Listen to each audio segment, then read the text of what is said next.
Peace. Thank you.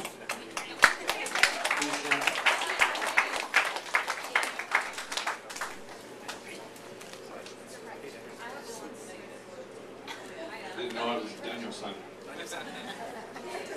First of all, hi folks, my name is Dan Hay. I'm the head coach at Canyon High School, and I like the microphone. I'm going to take a seat. Yeah, Andy, I don't think you should sit down yet. I'd like you to turn and face the crowd for me, please. Okay, great. I walked into the parking lot and I said, "Is that Cheyenne's number in college?" And he goes, "No, that was my number when I played football in high school." And I said, "It's not about you, Andy." And he goes, "But I had 4 touchdowns in the championship game." I said, "You and Al Bundy both had 4 touchdowns." Okay, your time's up. Yes.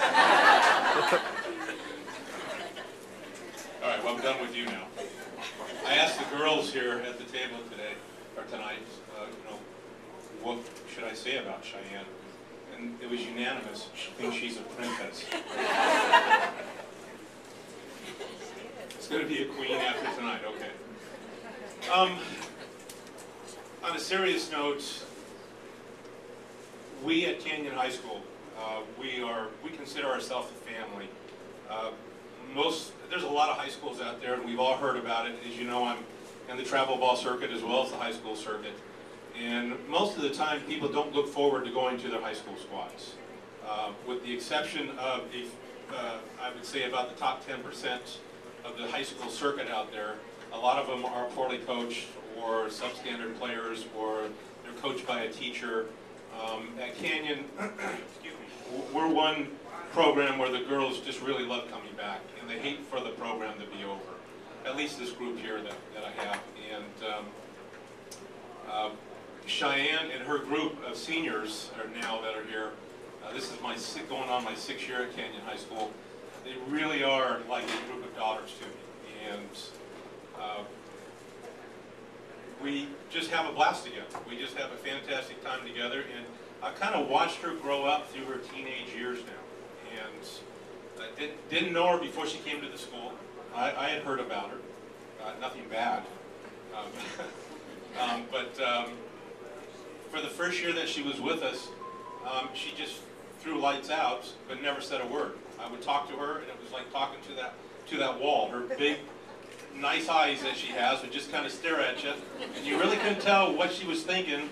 And sometimes you think she was probably trying to throw me under the bus in her mind, and other times she was hearing me, but she just never would say anything. And I'm a religious guy too, as Andy knows, but I don't pray before games and pray after games. But that first year she didn't have a change-up, so I prayed in a different way. I'd sit in the dugout calling pitches, and I would have this batter set up, and Heather was right next to me keeping score. And I'm going, "God, Heather, I wish she had a change-up. God, Heather, would you have God teach her a change-up, please?" She had no change-up. Just nothing. And now, as you know, she's got one of the best change-ups in the circuit. But her sophomore year, the change-up started to develop. She smiled more. She still didn't say much, but she would still look at you, and she was nodding this time. And during her career, usually if you got her mad, she threw better. At least during her high school career. I don't know how it was with you guys down in the lower end, but I mean, she's capable of coming out and just pitching lights out to a team, striking out 15 and blowing them away in the next game. She can't find her spots, but she throws hard enough to get outs. She'll give up 2 runs, then she get mad, she gets in the batter's box and hits a home run. Then she go and excuse me, let another 3 runs in with her pitching, and then she'll get up to the bat and hit a grand slam.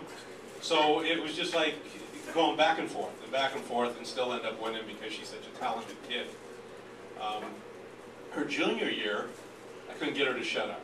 That was last year. She broke out of her shell, and it was really cool to hear her communicate, because while this squad was very, very talented, they didn't say much the first couple of years. And I'd look at mom and dad and go, "Hey, I don't know how to get them to talk. If they would just tell me what their problem is, we could get through it."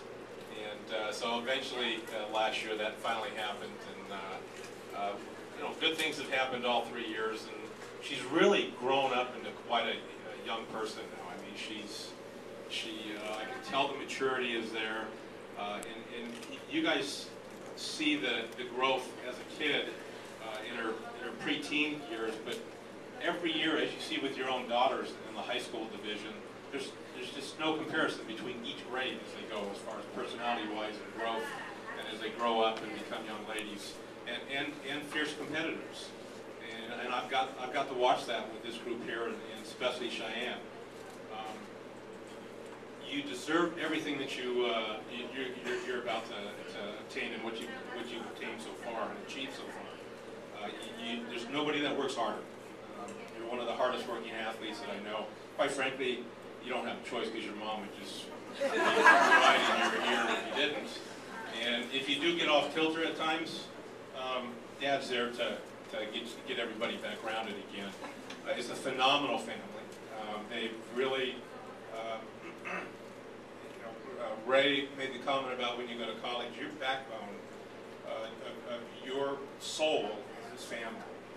Your brother, your mom, your dad.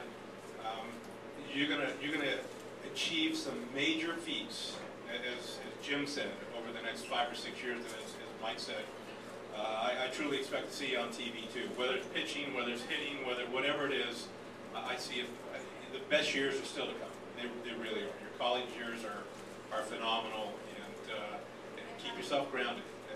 Your family's going to be the one that will always be that consistent item that's always going to be there through your life. You're going to go through your college career, you're going to get married, you're going to have kids. The most important thing is right here. It always will be. So, with that, I've never cried before on a microphone, as my kids know. Yeah, right. So I'm gonna end this before I start getting too emotional. But you've got a lot of great memories. You've given me a lot of great memories, and we're gonna definitely make this senior year of yours a memorable one.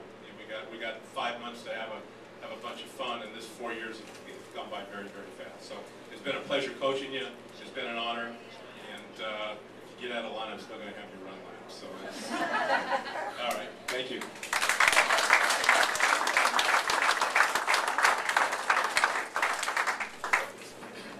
Someone once told me that. Don't go there. No, I'm not. There's the people that talk the most are teachers, pastors, Dan. I mean, no, not Dan. Preachers, teachers, and coaches. So you can see. But I love Dan, and we've been blessed. Dan came to Canyon right when we got there too, and we're really blessed to have him as Shine's high school softball coach. All right, last but not least,